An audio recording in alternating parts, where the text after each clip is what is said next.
Okay, so this is our video about the second type of question that you're going to see on the literacy test. This is another short writing task, which means you don't have a lot to write. They only give you about 6 lines worth of space or the equivalent characters online. Only this one is different because it does not ask you to answer a question based on something you've read beforehand. These questions will just simply appear in the test booklet. They don't connect to any reading you've done so far at all. For instance, this one says, suggest one improvement that could be made to your school building or its grounds. Use specific details to explain why it would be an improvement. So I'm going to refer you to our tips and tricks sheet, where you will see for this question, which we're right here, short writing task, own idea. Just like the other short writing task, we want you to follow that 3-part answer formula. You want to answer the question using words from the question. You want to explain why your answer makes sense, and you need to give specific supporting evidence to back it up. It is really important that it is specific evidence, and you'll see that when we go through some of the example answers about how just a little more specific evidence can take you from a 20 to a 30, which is 100%. Also in these questions, you'll notice that since you have no text to refer back to get details, you have to make up the details. And I want you to understand that it is okay to make up evidence as long as it's reasonable. EQAO is not fact-checking for your geography, your history knowledge, or math knowledge, or science knowledge.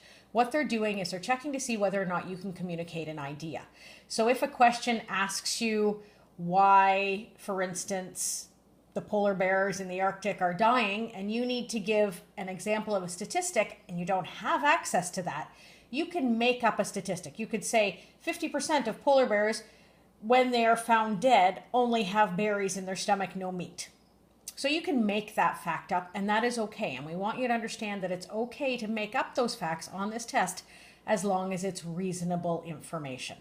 So as long as it backs up what you're saying, as long as it goes along with what you're saying, it's okay to create facts to back up what you're saying.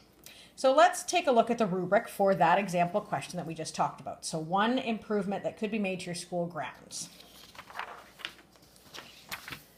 So here's the rubric, and you'll notice that it's just like the rubric for the other short writing task. You have your blank code, your illegible code, and your off topic.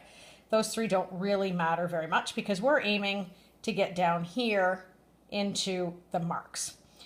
So a 10, just like in the other short writing task, says you gave an example of an improvement that could be made to your school grounds, but you didn't provide an explanation. Or you gave an example of an improvement to your school grounds, but provided an irrelevant explanation. So maybe you said you wanted air conditioning, but then didn't explain why you need air conditioning. Maybe you went on to talk about how the grounds need more trees.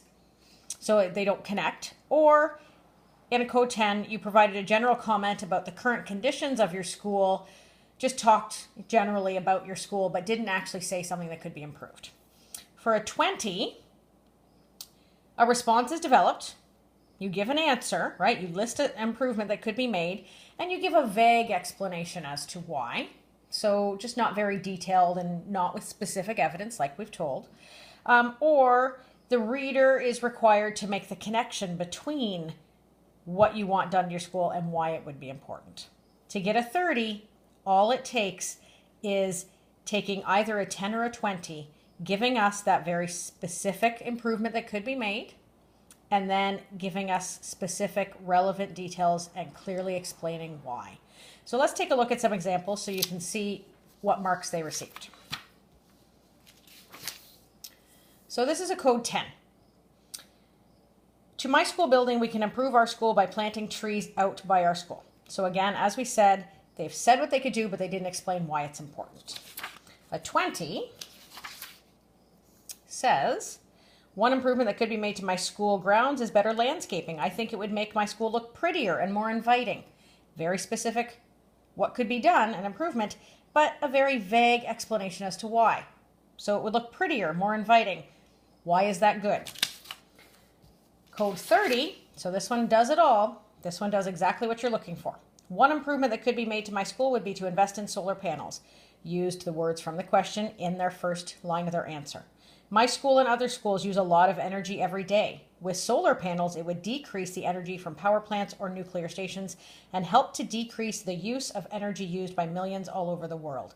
So a very specific example of what you could do, solar panels, it would decrease the energy from power plants or nuclear stations and decrease the use of energy by millions all over the world. So a very specific answer. Now, the other thing with some of the short answer questions, and we never know which ones it is sometimes they are marked for conventions. Conventions is EQAO's fancy word for talking about spelling and grammar and sentence structure and punctuation use and that sort of thing. Certain questions on the OSSLT are marked for conventions, not all of them. At least 2 of the short answer questions are marked for conventions, and both the long answer questions are marked for conventions, but we don't know which 2 short answers it is. So we suggest that you always go back and look over your work as best as possible, but I also want you to not stress about conventions because truthfully, there aren't enough marks available on the test for conventions to actually make you fail. Okay? You have to still know that they are not going to fail you on conventions alone. It will be more about your content or your reading or your understanding. So on the short answer questions, you can get a 10 or a 20. You'll notice that you can't get a blank, you can't get an illegible. You're going to get a 10 or a 20 on conventions. You're at least going to get 50%. So a code 10 says, errors in conventions distract from communication, which means the reader has a hard time. They have to sort of work to figure things out. Or code 20 says errors in conventions do not distract. So there's going to be errors there. They understand this fact. They know that this is a test. You don't have time to go back and proofread these things and make them good copies. They expect some mistakes, and that's okay. So let's look at some examples of some mistakes so you can see what they're looking for. So this is an example of something that got a code 10 for conventions. I've highlighted the mistakes. So you'll notice that they spelled the word violence wrong and they spelled opportunity wrong. There's also some word usage that just doesn't necessarily make sense. For instance, it says, because more violence you get nowhere. So that's not a correct use of the English language, but this person still got a 10 for conventions. Code 20. So you'll notice this one has mistakes as well. For instance, in the first line, it says, one improvement that could be made to my school building is to heat it in the winter warmer.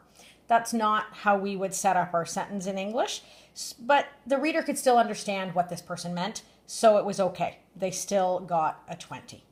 So remember, when you're doing the short answer, whether it's from a text or without a text, you want to make sure you're following that 3-part answer formula, where you start your answer with the words from the question, make sure you explain why, and the most important fact is provide specific evidence.